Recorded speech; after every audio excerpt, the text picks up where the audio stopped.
Hi, and thanks for joining us for another Q&A Friday, a regular series where we chat about issues facing manufacturing companies in the new world of Industry 4.0.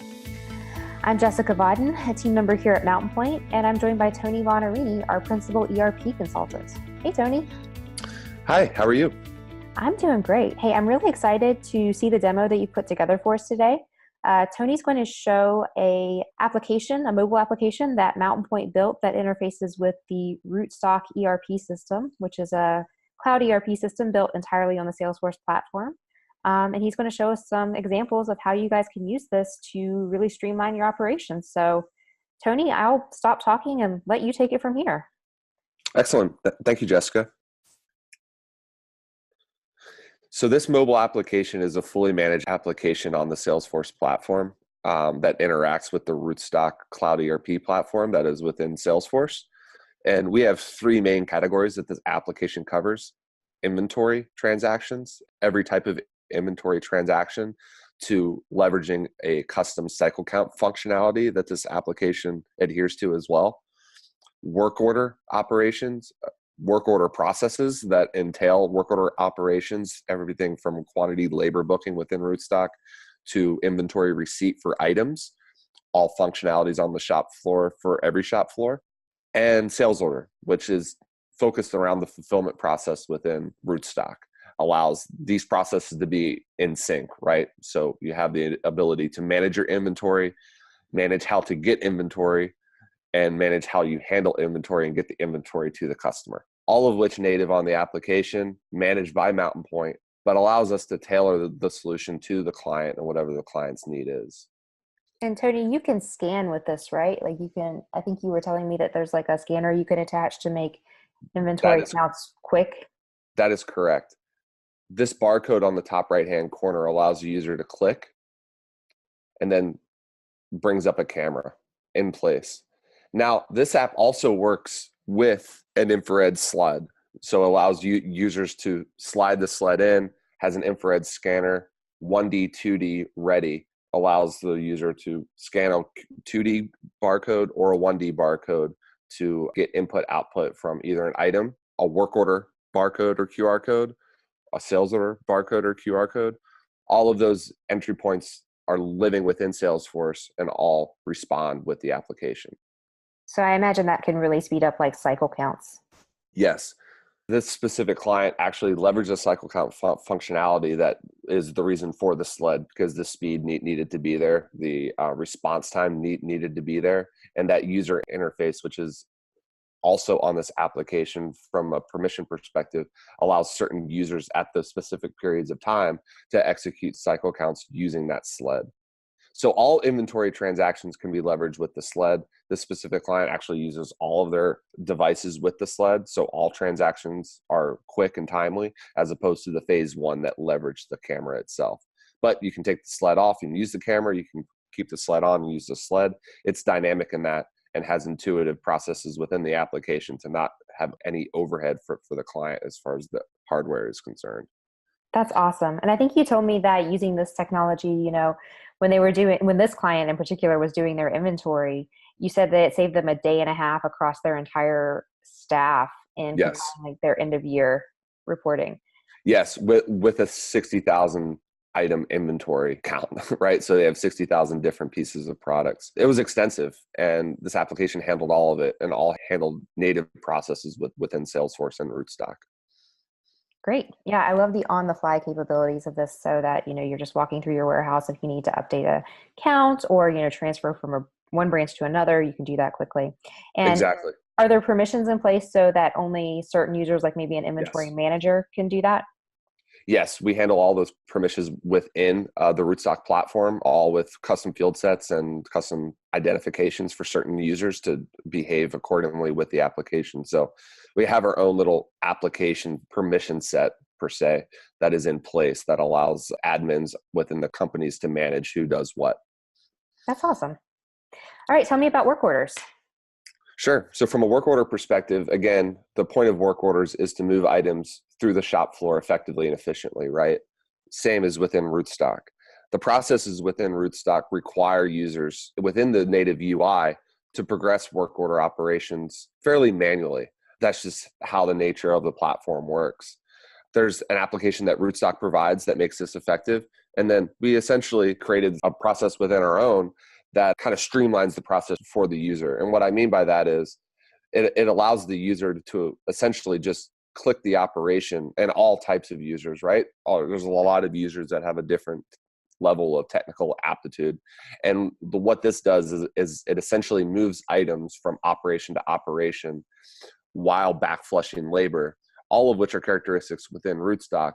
But what this essentially does is allows the cost and the progression of items to move fluently from operation to operation. And at the end of the day, allows the shop floor item to be received into inventory with zero lead time outside of the application. So what this is extremely important for, obviously, is it allows real-time data to be in place. The real-time data is going to be living within Rootstock. So from a capacity perspective, you have a real depiction of exactly what work center quantities are living in. And in order to do that effectively in real time, the application needs to be quick and effective. Great. Yeah. And I imagine that would also give people a lot of insight into their work pipeline too, right? Like, so. Absolutely. Yep. And users can collaborate within Chatter on this application towards this specific work order. You get a summary of the operations. Once the operations go down to receiving, they'll be able to receive it into inventory and then also close the work order out, closing all cost transactions for the work order and getting that stock item flowing into the shipping center to get out the door. Also get a summary of the header of the work order itself. So Tony, could this be customized for maybe like a service application? So if I have, maybe I'm a manufacturer who also does service on products. If I brought it in and I had a set series of steps that the product needs to move through to be maintained or serviced, would this fit as well or no? Yes, it would. It would take some configuration and some modifications within the UI to make it adhere to those processes. But at the end of the day, the pliability is there on the back end because all of the code lives within Salesforce. We're able to manipulate how it transacts with the system. And then obviously we would have to mimic the UI to react with the way the user would want to react with the application. But yes, all of it's there for us to work with. Great. So if I'm like servicing a motor, I could know if it's in breakdown or if it's, being put back together, if it's getting ready to ship. Correct. At a glance. Very cool. Yep. Okay. Sales orders? Yep. The last process this application provides is sales order fulfillment. So there's a vetting process as well. Again, as you can see, the barcode scanner is live and active as well. So what this allows users to do is allows the picking of inventory to be real time as well. Not all inventory is dependent on a shop floor receipt, right? There's a lot of stock inventory and stock inventory locations that allow users to react quickly to demand and identify what items need to be picked and shipped out the door immediately.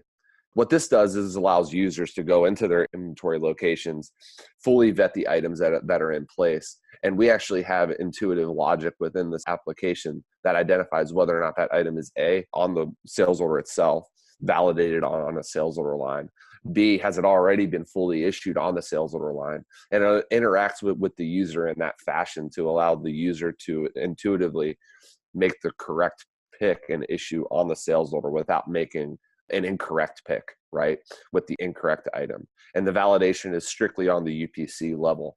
So the UPC is a system of record for all of these transactions. And the UPC is the full vetting process from the sales order line to the sales order fulfillment process. And all the user has to do is keep the barcode active, make sure they're scanning the correct item. These items, as far as the fulfillment's concerned, 1 of 2, 2 of 2, 4 of 4, these are going to give a quick depiction of exactly what's in place. When they scan the specific item, they're getting a pop-up that says, how many do you want to pick? They can't overpick, but they can underpick, of course, right? But the validation of the product is tricky, right? Especially with a SKU inventory of around 60,000 different types of SKUs. You want to make sure that no matter what the user is doing in the fulfillment center, they're able to make the correct pick so that the customer gets the correct product that they ordered on the sales order. Absolutely. That's awesome. And just to follow up, I know you kind of mentioned this earlier, but this one's built for Rootstock, which is an amazing product and a solution we often recommend. But we could build something similar for other ERP systems too, right? Correct. This is definitely meant to work within the Salesforce platform, though. I mean, without a doubt, other ERPs have that type of open API in some cases, but the true liberty of what we have here as far as the solution is concerned is we have the pliability of the open API platform of Force.com with an ERP that is on the Force.com platform. It really enables us to use every skill that we have and every type of design that we have to give the user exactly what they want with the process that they want, to essentially save the user time, to essentially be more efficient, and to decrease lead times of the shop floor, right?